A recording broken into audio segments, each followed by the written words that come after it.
Tonight on Police 10-7, we're out with Constables Glenn Wilson and Aaron Kelleher in the Bay of Plenty when they come across a driver who just doesn't know when to stop. What do you reckon? Well, I reckon if you hadn't been so stupid and done it right in front of us, you would have been sweet. You would have been copping another ticket. What did I do? Constable Keith Mitchell and his dog Zorba are on the trail of some drunks in Hamilton. Hey, well, it's not my... Man, I'm allowed to piss on the fence, man. A party with 500 teenagers threatens to get out of control. A fight breaks out on the main street. And a teenager tries to outrun the police.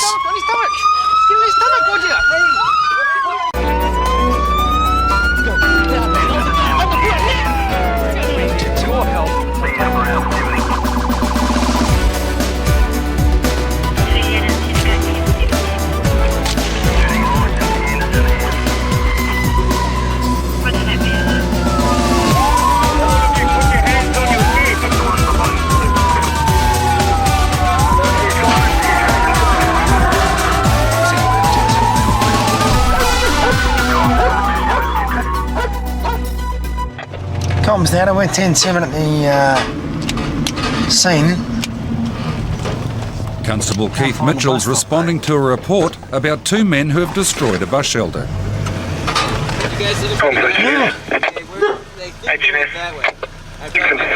Where's the bus stop? Yeah, 1414 Alpha. I know.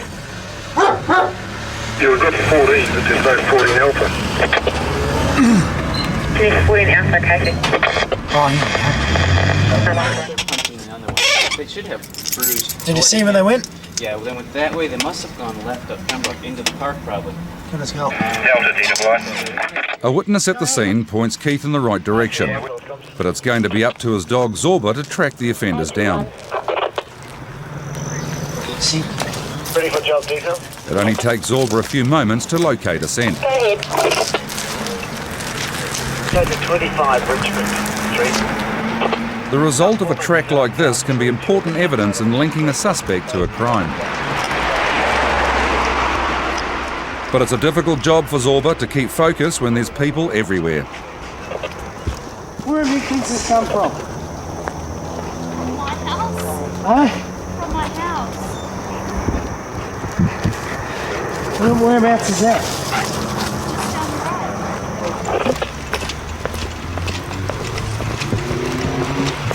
Good boy, you're a good boy, yes you are. Zorba finally pulls Keith into the darkness of a local park, and it's there that they track the first suspect down. Oh, good boy! Good boy! Hey, what's the dog about? You smashed it. You take it off, man. You tell me what you've done first. Hey! You tell me what you've done. The suspect was sleeping under a tree, and he's finding it very hard to wake up. He's off. The dog's off, stand up. Oh, once we're gonna have Stand to tell up. man I'm fucking going home. Stand up. I'm making mate because I'm fucking so stoned. Stand up. We know what you've done. The dog's streaked straight here to you. The second man is nowhere to be seen, and the one they've caught is in no state to tell the police much. How about you come for walking me down to the car, right?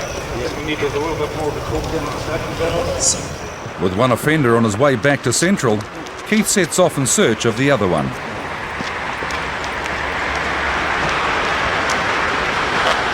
And when a guy pops out of the bushes, it seems he's got his man. Just pop your foot up, mate, like you're getting the springs checked by a referee. Other one. Right up. But there's no sign of any glass on his boots, and the man says he's just going home.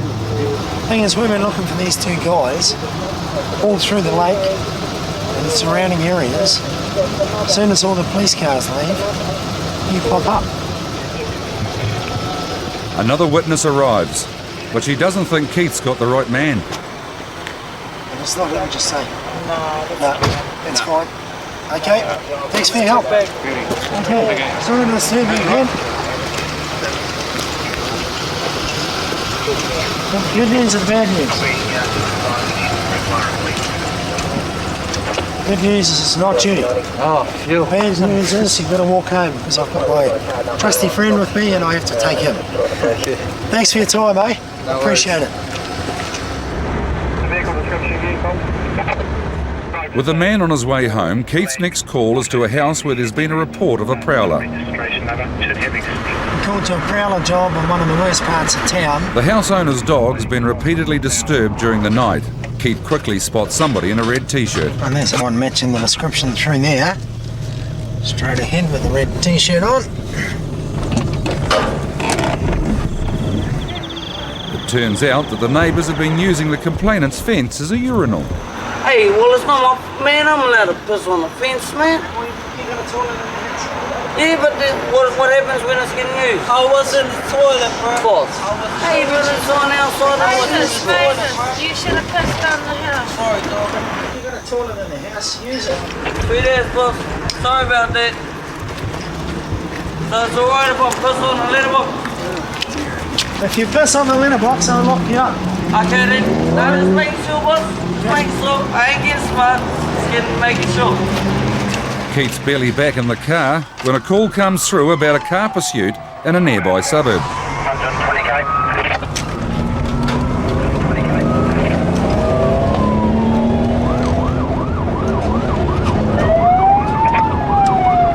My car from down a 3, pull over when you can, I'll slip past you. Okay? 60 units from...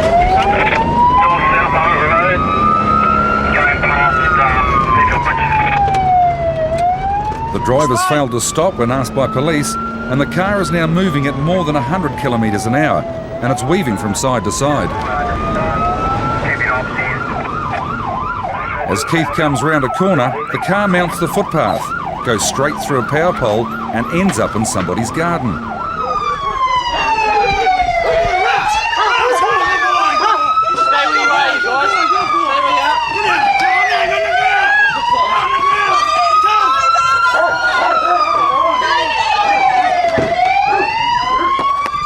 The teenagers in the car have been very lucky, but that doesn't make them any more cooperative, and it's some time before police get them under control.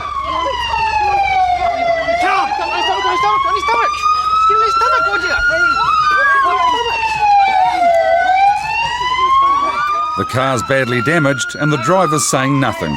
What's your name? Yeah, whose car's it? Why did you run it?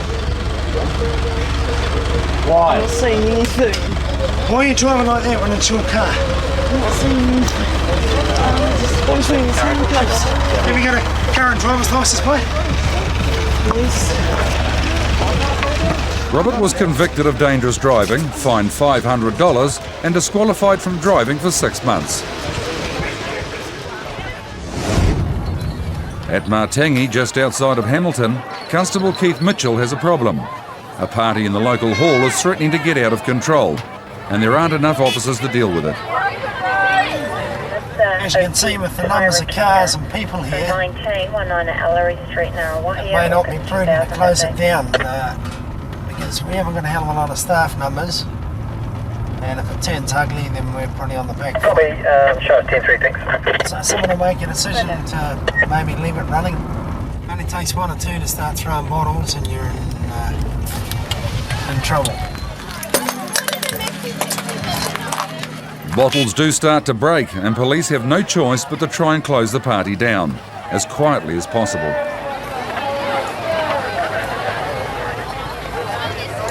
After an hour of gentle prodding, the crowd begins to leave and Keith Mitchell and his dog Zorba can return to town. But just outside the police dog base, a car speeds past at more than 150 kilometres an hour.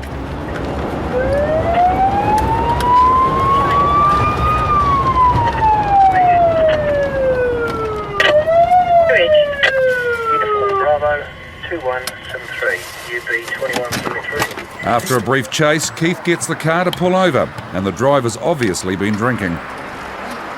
Get out of the car. What's your hurry? Stand against the car. Don't stand over there. Another driver, Warren, has nearly been run off the road by James, and he's a potential witness in any prosecution.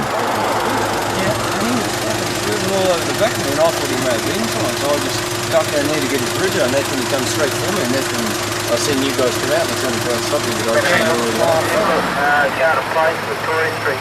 No, I shouldn't have been towing you. Harry, you shouldn't even be driving, mate. You shouldn't even be driving. Why not? You're drunk. You tell me you're not drunk or what?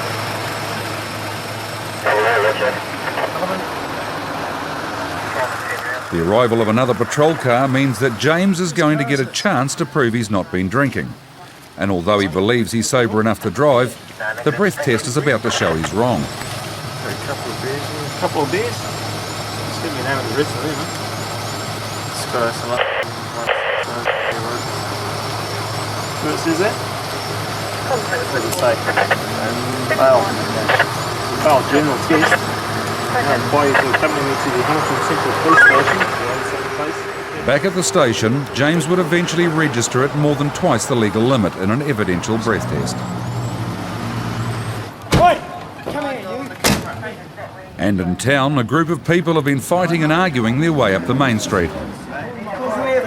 I'm not the faggot, I've got my missus up here in the car. Why am I faggot? Before Keith arrived, the group had already been moved on twice by the police. What's the point of this, man? There's no reason in pulling over and saying you want to... And the arguments are becoming more and more violent.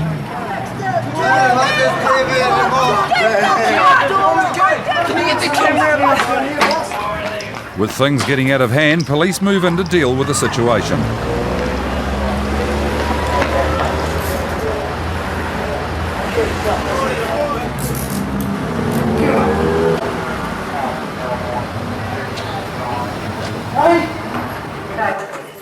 What's the date now, the 12th? Back at the station, Jason, the man Keith's arrested, is claiming he was trying to save his younger brother. Okay, so he's been a bit of a tonight. That's right. We got Yeah, told quite a by lot, the mate actually. that was just here to take him home. That car that was just parked up the road. Yep. I was trying to get into that car. You know, I'm sick of this shit. My little brother's having domestics with his missus. She's backstabbing my missus. And I just look, you go, these. You know, and then that Mel chick come up and nutted out of me. You must have seen that because she was Is that the girl on the red top? yeah, she nutted out of me. And all I was trying to do was get my brother in the car. Well, you should have ignored them in the first place and gone home when you were told, mate. Yeah. So if you don't do that, this is where you end up. Well, I'll give you an option that you don't have to go to court. If he accepts the option, the fine in the mail will amount to $150. Saturday night in Hamilton isn't the best time to be a police officer. There's drunks, fights, and people that just don't know how to behave. Clean it up. Clean it up. You made the mess, you should clean it up, don't you think? Constable Willie Squires has caught Dave urinating into a doorway up against a shop window. Use your head, mate. Use my head. Yep. Not literally. Just use your head and think, what's a good way of cleaning that up, man?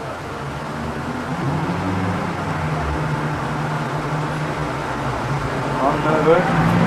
There's a hose up. Have you got a hose on you? No. Dave's failure to come up with a way to clean up the mess can only mean a trip back to Central. Another idea, man. What have you got on you that you could use to clean it up? Nothing, eh? Nothing. All right. You're under arrest, all right? What is that? For offensive behaviour. Come with me. Hold on. No, because you're under arrest. You've got the right to refrain from making a statement. You've got the right to consult and instruct a lawyer in private without delay. Put your hands behind your back. Given these opportunities as soon as practicable, okay? You're not obliged to say anything, but anything you do say may be given in evidence. Do you understand your rights? Understand your rights? I'll explain them to you as we get down the station then, eh? Jump in. Well, what's my matter? No, you can jump in the car. Hey, suss me up. Jump in the car. Just sit there. At the station, Dave gets the option of signing up for a small fine. It's one way of reducing court congestion. Because what you've done, okay, is a pretty minor offence, okay, you get the opportunity not to go to court for it, okay, and you can sign a guilty letter, okay, and what normally happens is they post you out a small fine in the mail. You get that opportunity if you wish. With Dave on his way back home, Willie Squires finds himself in the middle of a car chase that ends hard up against a traffic pole. Where is it? There we go. Bingo. Got a gorilla. What is it? Got a gorilla. Is this what you used to suck cow? You caught now, mate. Look, I'm shooting you. This from the change box, isn't it? Hey? Is it? The car was reported as stolen and then failed to stop when police tried to pull it over. The chase didn't stop until Willie used his police car to block in the crashed Subaru to prevent it from reversing off the pole. The driver pleaded guilty to all 9 charges laid against him.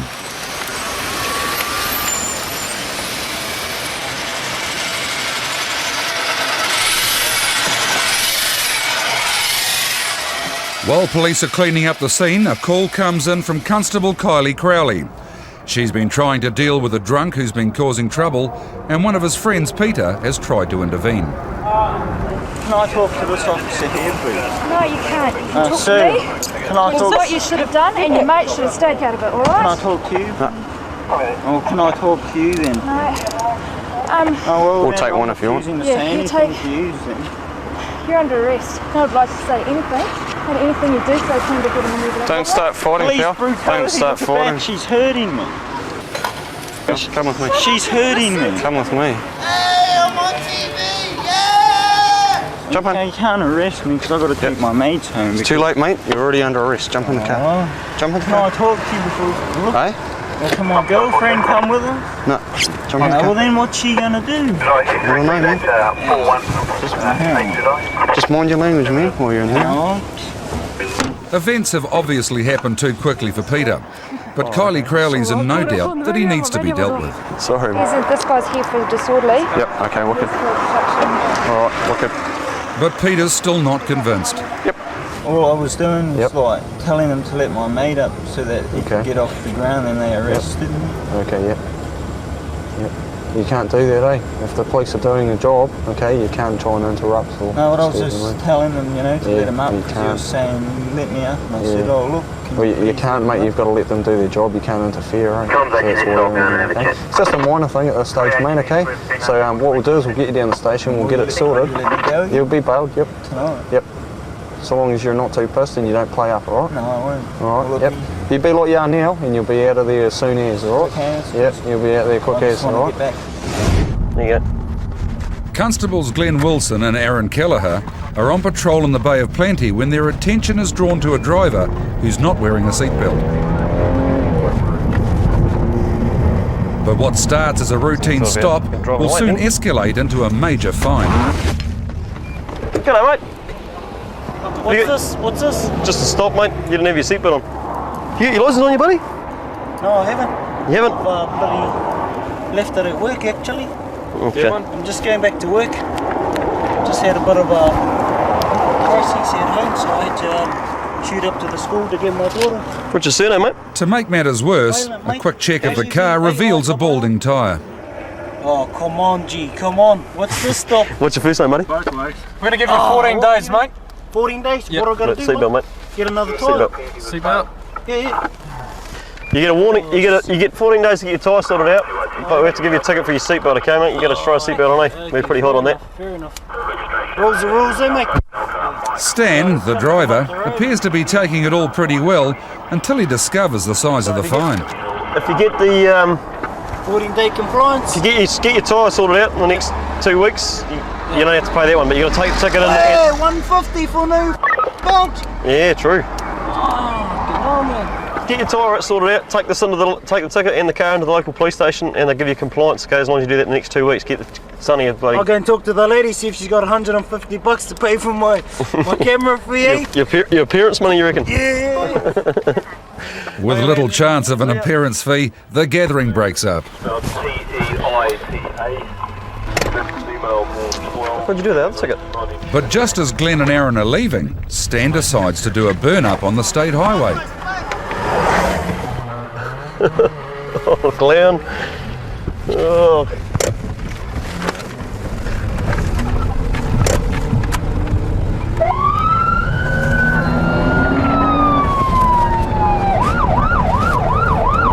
But this time Stan's in for an even bigger shock. The fine for driving in a manner likely to cause annoyance is $600. Chat him up, mate. He's getting driving in a manner. Oh dear. Go on, Liam, you can't drive like that, mate. Come on, man's got to go back to work. Man doesn't do a burnout like that. Oh, that's not a burnout, Al. Yeah, that's good. No, I'll show you what a burnout is. You can't do this on a state highway, mate, right in front of us. Not very smart. So can I go and do a wheelie on my own driveway? If you do it, I'll go and show you what a burnout looks like, eh? Come back with me. if all the stones are hitting the road, mate, you'll get another one. Oh, well, I'll just do it from the... Halfway down the driveway, yeah. No, just back it out and come onto the road. Yeah, that's the one. Okay then, fella's gonna arrest me, wanna come watch one? Oh, come on now. A burnout. I gotta pay for this ticket here too, so you know. This one's probably a little bit more expensive than your last one. Oh, it's a hard wheel, alright, you know. Oh, just not clever, eh? Doing it right in front of us. You know, you fellas should be out catching real crooks, man. What do you reckon? Well, I reckon if you hadn't have been so stupid and done it right in front of us, you would have been sweet. You would have been copping another ticket. What did I do? What did I do? Doing a burnout right in front of us. I mean, that's not exactly smart. Burnouters, come back to my place, I'll show you what a burnout is. Stan still doesn't get it. So far he's cost himself $750, and all he can come up with is an invitation to a real burn-up. Just pull your head in. You're just not making any friends here. Oh, and what's a couple of stones on the road? Come on. 6. Come on, you fellas, just being girls, really. Got to set an example, mate. That's not the sort of example. Driving that around you're with... supposed to throw it. That'll be it. Did you get that? You watch, we'll be taking the skis off him.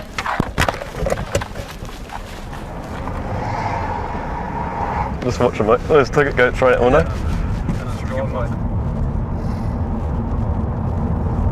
Oh, hang on a minute. He's right up our date. Is he?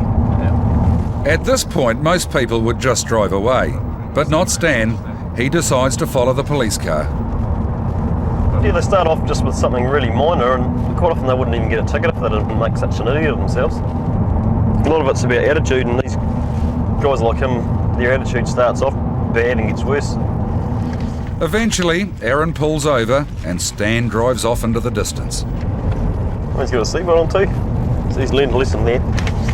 Next week on Police 10-7, we're out on the road with officers from Mount Maunganui. They have to deal with runaways, burglars and drug dealers, as well as a boy racer who shouldn't have been drinking and driving. Well, I was still backing out straight as he was still down there. Next minute, boom, straight in.